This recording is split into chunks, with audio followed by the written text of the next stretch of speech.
Bayangkan Anda sedang berkendara di jalan tol yang lurus. Jam menunjukkan pukul 2 dini hari. Tiba-tiba lampu depan mobil Anda tidak lagi menyinari aspal, melainkan menyinari sebuah tembok batu raksasa yang muncul entah dari mana. Anda tidak sempat menginjak rem, karena di saat itu juga semua sistem elektrik mobil Anda mati total. 15 Januari tahun 2026. KM 92 Tol Cipularang kembali memakan korban dalam sebuah kecelakaan beruntun yang menentang hukum fisika. Tidak ada bekas rem, tidak ada rekaman dashcam yang selamat, dan para saksi mata mengatakan hal yang sama. Jalannya mendadak hilang. Sebelum kita membedah lebih dalam investigasi mistis tentang apa yang terjadi di koordinat maut ini, pastikan Anda sudah menekan tombol subscribe dan nyalakan lonceng notifikasi. Karena di channel ini, kita tidak hanya bercerita, kita menelusuri apa di balik kegelapan yang seringkali disembunyikan. Mari kita mulai investigasinya. Kecelakaan yang terjadi beberapa hari lalu ini bukanlah kecelakaan biasa. Polisi menyebutnya tabrakan beruntun, melibatkan 12 kendaraan. Namun, ada 3 kejanggalan yang membuat tim investigasi kami tertarik. Pertama, hasil olah tempat kejadian perkara menunjukkan bahwa semua mesin mobil berada dalam posisi off atau mati beberapa detik sebelum benturan terjadi. Ini mustahil bagi mobil keluaran tahun 2026 yang memiliki sistem keamanan ganda.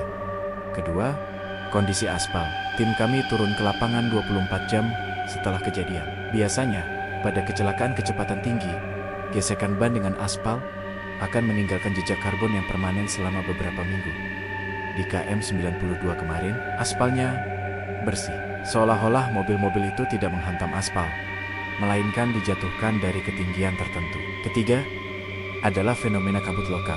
Data BMKG menunjukkan cuaca cerah di wilayah Jawa Barat pada malam itu. Namun, 15 menit sebelum kejadian, sensor cuaca di sekitar tol menangkap penurunan suhu ekstrem hingga 12 derajat Celcius hanya dalam radius 500 meter di titik KM ke-92. Secara sains ini disebut anomali termal. Namun bagi masyarakat lokal, ini adalah pertanda bahwa portal sedang terbuka.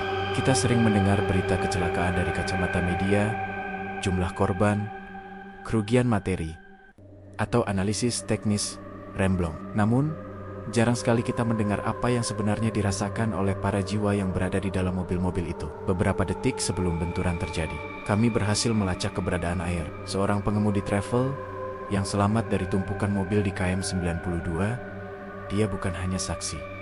Dia adalah seseorang yang tersesat dan kembali. Saat kami menemuinya di bangsal rumah sakit, matanya terus menatap kosong ke sudut ruangan. Dia menceritakan detail yang tidak masuk ke media massa manapun. Malam itu, semuanya terasa terlalu tenang, ucap Air dengan suara bergetar. Padahal Cipularang tidak pernah sesepi itu. Saya membawa 5 penumpang, semuanya tidur. Tapi anehnya, saya tidak mendengar suara mesin mobil saya sendiri. Padahal saya menginjak gas cukup dalam. Lalu, kabut itu datang. Bukan kabut putih seperti di pegunungan, tapi kabut yang warnanya abu-abu tua, sangat tebal. Sampai cahaya lampu LED mobil saya seolah-olah terserap, tidak bisa menembus jalanan. Air melanjutkan bahwa GPS di mobilnya tiba-tiba berteriak memerintahkannya untuk melakukan putar balik di tengah jalan tol yang searah. Di saat itulah pemandangan di depan matanya bergeser, seperti sebuah kain hitam yang ditarik paksa. Aspal beton itu menghilang, berganti menjadi jembatan kayu yang sudah lapuk dan berlumut. Dia melihat mobil di depan sebuah SUV.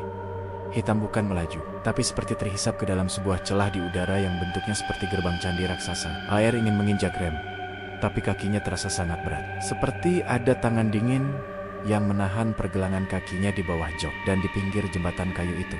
Dia melihat mereka berbaris rapi. Ratusan sosok tanpa wajah, menggunakan pakaian lusuh, seperti pekerja paksa zaman dulu. Semuanya memegang lentera atau lampu senter yang cahayanya kuning redup. Mereka tidak bicara, tapi di kepalanya, Air mendengar mereka berbisik bersamaan. Akhirnya, jalan pulang sudah dibuka. Inilah yang paling mengerikan. Kesaksian Air didukung oleh 2 korban lainnya yang berada di mobil berbeda. Mereka menyebutkan hal yang sama. Lampu kuning tunggal. Dalam dunia metafisika, lampu kuning tunggal sering diasosiasikan sebagai lentera penuntun bagi jiwa-jiwa yang tersesat. Pertanyaannya, siapa yang menuntun mereka malam itu? Secara psikologis, otak manusia yang berada dalam kondisi stres ekstrim bisa menciptakan halusinasi sebagai mekanisme pertahanan. Namun, jika 3 orang yang tidak saling kenal melihat gerbang yang sama, Apakah itu masih bisa disebut halusinasi? Bayangkan kengerian itu. Anda sadar Anda akan menabrak sesuatu, tapi mata Anda melihat jalanan masih kosong dan lurus ke depan. Rasa aman yang palsu itu adalah bagian dari sirep atau pengaruh gaib yang melumpuhkan kewaspadaan. Investigasi kami di lokasi menemukan bahwa di titik KM 92 itu, suara burung atau serangga malam sama sekali tidak terdengar. Ada keheningan yang mati. Hal terakhir yang Ayer ingat sebelum benturan adalah bau bunga yang sangat menyengat, sangat manis, tapi memuakkan. Lalu dia melihat cahaya putih yang sangat terang dari arah depan, padahal tidak ada kendaraan dari lawan arah. Cahaya itu menabraknya, dan saat itulah dia sadar dia telah kembali ke bumi melalui dentuman logam yang menghancurkan mobilnya. Namun, ada satu hal yang mengusik kami. Ar bersumpah melihat sebuah sedan putih yang melaju tepat di sampingnya masuk ke dalam gerbang itu. Namun sedan tersebut tidak pernah ditemukan di lokasi kejadian oleh polisi. Hilang tanpa jejak. Mengapa KM 92? Mengapa bukan KM 80 atau KM 100? Dan mengapa polanya selalu berulang setiap 10 tahun sekali? Kejadian lalu 2006, lalu 2016, dan kini Januari tahun 2026. Untuk menjawabnya, kita harus berhenti melihat aspal tol ini sebagai sekadar jalur transportasi dan mulai melihatnya sebagai sebuah luka yang dipaksakan pada tubuh bumi. Mari kita tarik mundur waktu ke awal tahun 2000, saat buldozer pertama kali merobek tanah di kaki Gunung Hejo. Para sesepuh desa di sekitar lokasi sudah memberikan peringatan yang keras. Jangan memotong jalur napas gunung ini. Namun, atas nama modernitas dan mobilisasi, peringatan itu dianggap angin lalu. Investigasi kami menemukan berbagai catatan lapangan yang terkubur dari para pekerja konstruksi kala itu. Mereka melaporkan bahwa setiap kali mereka mencoba meratakan gundukan tanah di area yang sekarang menjadi KM 92, mesin berat mereka akan mati tanpa sebab yang jelas persis, seperti yang dialami oleh mobil-mobil korban di tahun 2026 ini. Bahkan, ada laporan tentang penemuan susunan batu yang menyerupai altar kuno di kedalaman 10 meter bawah aspal yang Anda lalui sekarang. Altar itu tidak dipindahkan secara ritual, melainkan dihancurkan begitu saja. Secara metafisikal, tindakan ini dipercaya telah merusak pagar raib yang selama ini menjaga batas antara dunia manusia dan wilayah entitas purba Gunung Hejo. Namun, keanehan ini bukan hanya soal klinik. Secara geografis dan ilmiah, KM 92 berada tepat di atas titik pertemuan anomali magnetik yang sangat kuat. Jika Anda membawa kompas analog dan berdiri di bahu jalan KM 92 saat tengah malam, Anda akan melihat jarumnya berputar liar, sebuah fenomena yang dalam sains disebut sebagai magnetic vortex. Energi magnetik yang masif ini mampu membelokkan gelombang cahaya dan frekuensi otak manusia. Inilah alasan teknis mengapa banyak pengemudi mengaku mengalami microslip yang aneh. Itu bukan sekadar rasa kantuk biasa, itu adalah otak Anda yang terpaksa berpindah frekuensi mengikuti getaran bumi di bawah sana. Bayangkan, di bawah kecepatan 100 km per jam, otak Anda tiba-tiba dipaksa masuk ke dalam kondisi trans atau tidak sadar. Anda masih menyetir, mata Anda masih terbuka, tapi kesadaran Anda sudah berada di tempat lain. Investigasi kami lebih lanjut mengungkap fakta yang lebih mengerikan.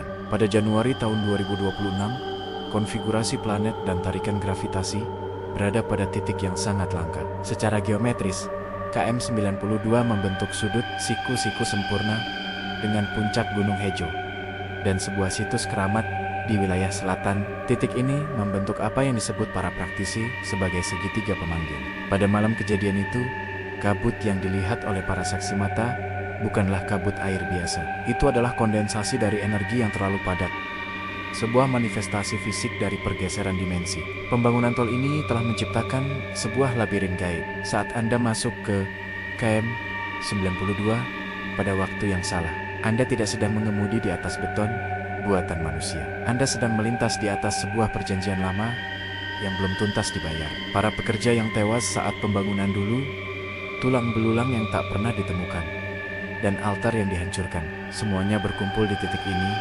setiap 10 tahun sekali untuk menagih pajak nyawa. Mereka tidak membutuhkan rem yang blong untuk menciptakan kecelakaan. Mereka hanya perlu membukakan gerbang dan membiarkan insting manusia menuntun mobilnya sendiri ke dalam kehampaan.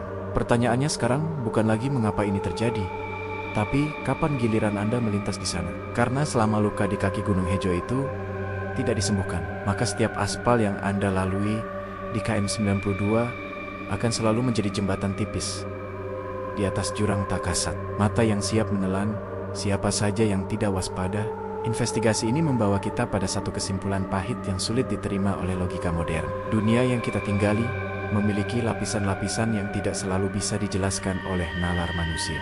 Kita hidup di tahun 2026, di mana teknologi kendaraan sudah sedemikian canggih. Sensor AI sudah mampu membaca bahaya sebelum terjadi. Namun, di hadapan kekuatan purba Gunung Hejo, semua itu hanyalah mainan plastik yang rapuh. Ada satu detail kecil yang sengaja tidak dipublikasikan secara besar-besaran oleh otoritas setempat tentang sebuah sedan putih yang saya sebutkan tadi. Berdasarkan rekaman CCTV di gerbang tol sebelumnya, sedan itu masuk ke jalur yang sama dengan iring-iringan kendaraan korban. Namun, saat tim evakuasi menghitung jumlah bangkai kendaraan di tempat kejadian perkara, sedan putih itu tidak ada. Tidak ada serpihan kacanya, tidak ada bekas bannya. Dan yang paling mengerikan, nama pengemudinya tidak pernah tercatat di rumah sakit manapun. Mungkinkah gerbang yang dilihat oleh AR benar-benar terbuka lebar malam itu? Dan mungkinkah tidak semua orang yang masuk ke dalam gerbang itu berhasil dipulangkan ke dimensi kita? Bayangkan Anda sedang dicari oleh keluarga Anda di dunia ini, sementara Anda sendiri masih terus mengemudi di atas jembatan kayu yang tak berujung, di bawah langit merah yang tidak pernah berganti siang. Itulah horor psikologis yang sebenarnya, ketidaktahuan tentang di mana batas antara hidup, mati, dan tersesat. Kini, bagi Anda yang sering melakukan perjalanan melewati tol Cipularang, terutama di antara jam 1 hingga jam 3 dini hari, saya ingin Anda mendengarkan ini baik-baik. Pihak pengelola jalan tol mungkin sudah memasang lampu penerangan yang lebih terang, atau rambu-rambu peringatan yang lebih banyak. Namun, ada rambu-rambu yang tidak bisa dibaca oleh mata fisik, melainkan oleh insting Anda. Jika Anda melintas di KM 92 dan tiba-tiba radio mobil Anda mengeluarkan suara statis yang aneh, seperti suara kerumunan orang yang berbisik namun tidak jelas kata-katanya. Jika suhu di dalam kabin mobil Anda mendadak turun secara ekstrem hingga napas Anda berembun, padahal indikator AC menunjukkan suhu normal. Atau, jika Anda melihat melalui spion tengah, ada bayangan duduk di kursi belakang Anda yang seharusnya kosong. Jangan pernah berhenti. Jangan sekali-kali menginjak pedal rem secara mendadak hanya karena Anda melihat sesuatu yang janggal. Tetaplah fokus pada jalan di depan Anda. Jangan menoleh ke samping. Dan yang paling penting, jangan pernah menyahut jika Anda mendengar suara yang sangat mirip dengan anggota keluarga Anda memanggil dari arah luar jendela mobil. Itu bukan mereka. Itu adalah cara labirin tersebut menarik kesadaran Anda agar Anda kehilangan kendali. Tragedi KM 92 di Januari tahun 2026 ini mungkin akan segera tertimbun oleh berita-berita viral lainnya dalam hitungan minggu. Media akan menyebutnya sebagai sejarah kelam yang sudah berlalu. Namun, bagi tanah yang terluka di bawah aspal itu, waktu tidak pernah berjalan maju. Bagi entitas yang menghuni kegelapan di balik kabut Gunung Hejo, kecelakaan ini hanyalah sebuah jamuan kecil dari siklus panjang yang akan terus berulang. Setiap kali Anda menekan gas di atas KM 92, ingatlah satu hal. Anda tidak sedang mengemudi sendirian. Ada ribuan pasang mata tak kasat mata yang sedang memperhatikan dari balik rimbunnya pohon-pohon di tepi tol, menunggu siapa yang akan menjadi penumpang mereka berikutnya. Karena di KM 92, antara kenyataan dan dimensi lain, batasnya hanya setipis embun yang menempel di kaca depan mobil Anda. Terima kasih telah memberanikan diri mengikuti investigasi ini hingga detik terakhir. Kebenaran mungkin tersembunyi, tapi rasa takut adalah bahasa yang jujur. Jangan lupa tuliskan saya tetap waspada di kolom komentar sebagai tanda bahwa Anda telah memahami peringatan ini. Sampai jumpa di bawah bayang-bayang berikutnya.